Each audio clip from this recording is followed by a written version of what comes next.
During World War II, a disturbing and sinister effort to increase the efficiency of concentration camps unfolded. One of the key figures in the Nazi regime in Germany, Heinrich Himmler, issued order for the establishment of brothels within 10 different concentration camps.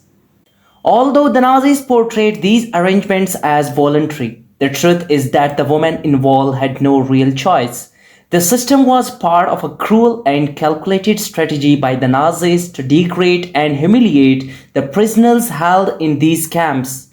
Shockingly, the topic of forced prostitution in concentration camps remained hidden from public knowledge for an extended period.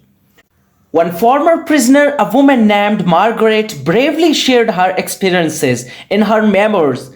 She revealed that she was one of only 16 women who were part of the SS concentration camp system. Their primary and degrading task was to provide sexual services to the male inmates. Margaret herself worked as a forced prostitute serving other prisoners within the confines of the concentration camp. The idea of establishing these brothels originated from Heinrich Himmler himself in 1942. However, it's essential to understand that this initiative was not driven by any humanitarian concern for the emaciated and tortured male prisoners who were essentially treated as slaves. Himmler's true objective was to increase the productivity of these prisoners, which had declined significantly due to the appalling living condition in the camps. Starting in 1942, these brothels were set up in 10 different camps, including notorious places like Sachsenhausen, Hausen, Mauthausen, and even Auschwitz. Initially, women were chosen from the Ravensbrück women's concentration camp, but later they were selected from various other camps. It is important to note that Jewish women were not considered for this role due to racial reasons. The SS personnel responsible for overseeing these brothels initially consisted of women who had previously worked as prostitutes or were suspected of engaging in such activities. Later, women who had sexual relations with prisoners sent to forced labor were also recruited. Application for participation in this special service was presented as voluntary. But in the grim and inhuman condition of the concentration camps, there was hardly any real choice. Those who volunteered hoped for better food, regular medicine examination, and protection from physical abuse, and the promise of release from the camp after 6 months.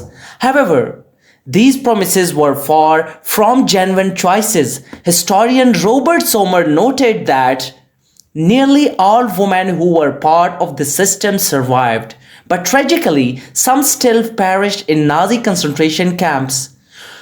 Women who agreed to participate underwent quarantine and thorough medical examinations.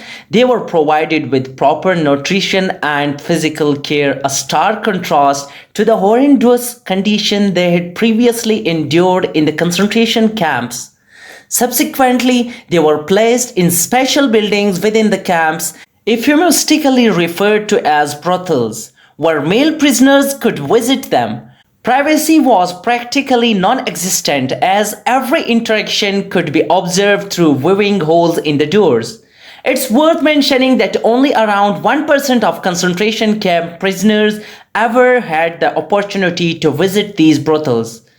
This privilege came at a cost, often requiring 2 stamps that many prisoners couldn't obtain. The true purpose of these brothels was not to improve the prisoners' condition but to further humiliate and degrade them.